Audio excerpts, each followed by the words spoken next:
Hello everyone, today we will be talking about AP style. Now, we've talked about AP style a little bit in our previous classes, but I want us to have this kind of formal practice and formal training into AP style and what it specifically is. So first we need to ask ourselves, what is AP style and why would we use it? And then we'll go through some of the basics, and for another day, for tomorrow, we will continue and we will talk about some common AP style mistakes. This will be a 2-day lesson. So first and foremost, AP style is a form of writing that most United States journalists and public relations professionals use. All of the guidelines are published in the Associated Press Style Book, or the AP Style Guide, which is updated regularly. Now, we are not using the AP Style Guide in this class in the sense that I haven't had you guys purchase the book, because for the purpose of this class, the things that we write about and the things that we do, I can provide you with that information, and that way we don't have to go out and buy a separate textbook. We don't have to go out and buy a style book. So the notes that I give you in this PowerPoint and through our various lectures will serve as our version of the AP Style Guide. It will come from AP, but it won't necessarily be a case of you having to go out and buy the book. I certainly don't want you to feel like you have to do that by any stretch of the means. Now, why should we use it? Well, as you can read, a working knowledge of writing in AP style is usually a requirement for working in print journalism. And again, as we've discussed, print journalism has now morphed into online journalism, and they still follow the same rules. Following AP style provides consistency throughout the news media. All of the major news programs and news sources use AP style. It's considered the golden standard for news writing. Now, I want you to take a second and think about that phrase, golden standard, and think about what it might mean. If something is the golden standard, it is the top dog, top priority goal that everyone within that particular field or system should aspire to be like. For instance, the new Apple iPhone 11 has 3 cameras on it. Companies everywhere are trying to emulate and attain the kind of picture quality that an iPhone can capture on just a cell phone. Some other companies have started introducing multiple cameras to their devices. Some companies have worked on streamlining and refining their camera taking process and their camera software to make it take as good of a picture as it can. And yet Apple routinely tends to do incredibly well in photography competitions and reviews and what have you, based on its new 3-camera system. Likewise, to any of my sports fans here, I myself am a Troy fan, go Trojans, but I cannot deny that the golden standard for coaching in college football is Nick Saban. Because the only person really that you could compare him to would be another former Alabama great, Bear Bryant, for attaining 6 national championships in 25 years, and yet Nick Saban has tied that championship record in about half the time. So it's one of those deals where whether you're an Alabama fan, a Troy fan, Auburn fan, maybe you don't even watch football or you pull for a team outside of Alabama, but you cannot deny the immense success that Nick Saban has had. He is considered the golden standard for college football coaching. But again, that's what it means to be a golden standard. It means to be the top dog, top of the line, best of the best. So let's talk about some basics of AP style. To begin with, for ages, whenever you use an age in a news story, you always want to use numerals or numbers when you write. If the age is used as an adjective or in the place of a noun, it is hyphenated. Now, a hyphen is that little dash that you see, the little dash, in words and when sentences run over to the next line. For example, an 18-year-old student. The student is 18 years old, and the teacher is in his 40s. Do you see how in that first example we have hyphens between 18 and year and old? It's because ultimately that whole group of words, 18-year-old, is being used as one adjective to describe student. In all of these examples, we're using the numbers instead of writing out the words, 18, 18, and 40s. Now, when using composition and when writing composition titles, first, let me ask you, what do I mean when I say a composition title? Well, a composition title is anything that you can compose, anything that you can write or create. Now, this is where AP style deviates from common, typical standard English.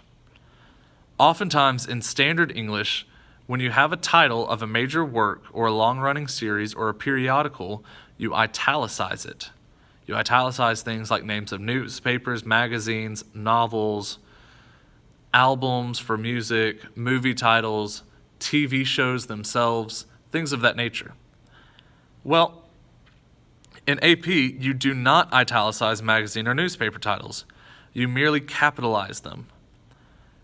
For everything else, titles of books, video games, movies, TV shows, works of art, speeches, and song titles, you use quotation marks. Now, you already use quotation marks for some short things, such as song titles and TV episodes. But now we're expanding the use of quotations to these larger works as well. Again, the books, video games, TV shows as a whole, works of art, etc. So, for example, my favorite book is, quote, Fahrenheit 451. Had you been writing this for your English class, you would italicize Fahrenheit 451 and you wouldn't use quotation marks. But in AP style, because it's a book, we use quotation marks. Before going to work, his father always reads the New York Times, a very popular, very big newspaper that we've actually used here in this class once or twice. Here we do nothing except capitalize the New York Times. And then finally, Friends was a very popular show in the 1990s. Now, when it comes to dates, when you write dates in a news article, dates have their own set of rules. Dates are written as numerals, they're written as numbers, and the TH is not used. Now, when I say TH, I mean when we have something such as this.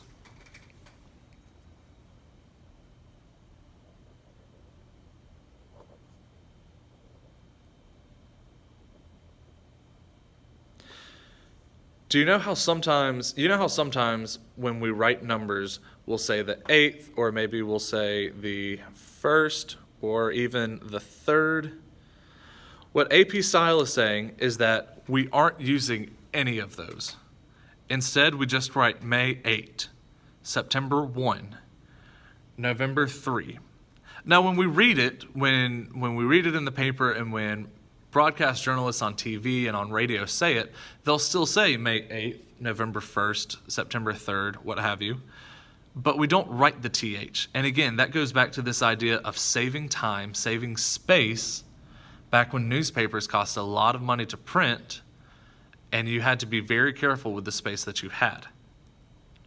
Now, when it comes to writing months, some of our months are abbreviated, but not all of them. As you can see, March, April, May, June, and July are never abbreviated, ever, in a news story. January, February, August, September, October, November, and December are, but you have a specific way that you have to abbreviate them. You have to write JAN period, FEB period, and so forth. AP is very particular about any kind of abbreviations or shortenings of words that it permits. Now, months without dates are not abbreviated, and we'll see an example of that on the next slide. As you can see here, the board meeting took place on, it looks like November 14, but if we were to read it aloud in class, we would say the board meeting took place on November 14th. We just wouldn't need the TH. It is usually cold in January. Do you see, again, normally we would abbreviate it if we had a number beside it. If it read, it is usually cold on January 27th, then it would be JAN 27. But because it's talking about the month as a whole and it has no number, we write it out every time.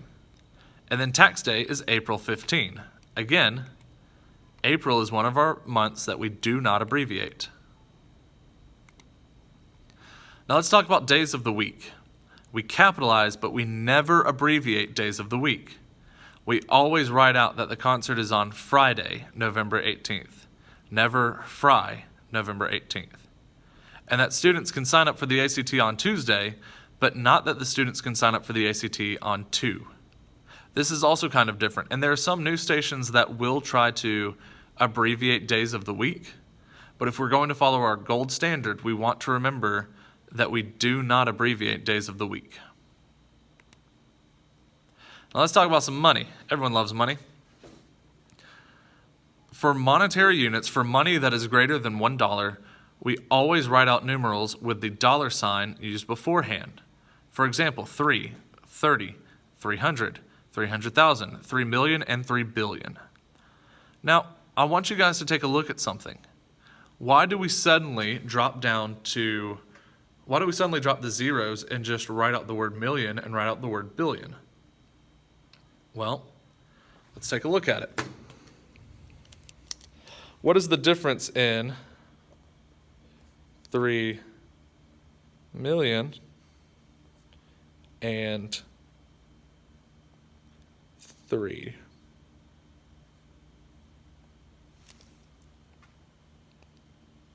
Which one is easier to read? Well, this one. It's just the number and the word. Here, you would have to pause and figure how many zeros, how many zeros. Oh, I think that's million. Or is it billion? I think it's million. Right. It's this idea that it's easier to read at this point. And it's not as unwieldy as writing out the word 1,000, 100,000 for 300,000. Now, for monetary units less than $1, we spell out the word cents in all lowercase letters. For example, she has 14 cents. Now, I want to ask you guys something.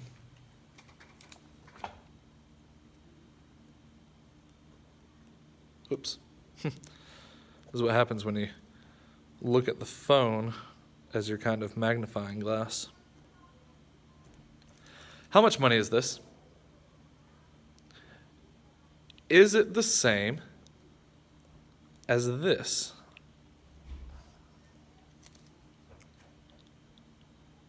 It might look like each one of these amounts is for 25 cents for a quarter. However, this is a cent sign, and it's very important. By putting it right here, these two numbers are not equal because this decimal point is not saying 25 cents. What it is saying is that this is 1 quarter, this is 1/4 of 1 cent. Now, this, because we have no decimal, is equal to this, because now our unit is in dollars, and this is 1/4 of $1. 25 cents, 25 cents, not 25 cents, but 1/4 of 1 cent. But a lot of people write this. A lot of people use this to mean 25 cents. So that is why AP has decided, no, we will not do that. We will just write out the word cents. Now, I'm going to go ahead and stop the video because we've hit 14 minutes. You do not have a homework assignment for tonight.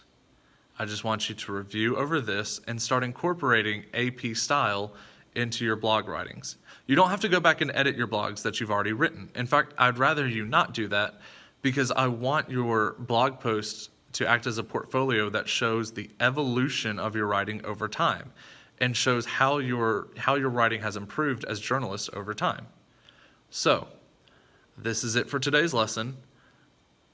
I will be available for any questions or comments that you may have, and I hope you have a wonderful day.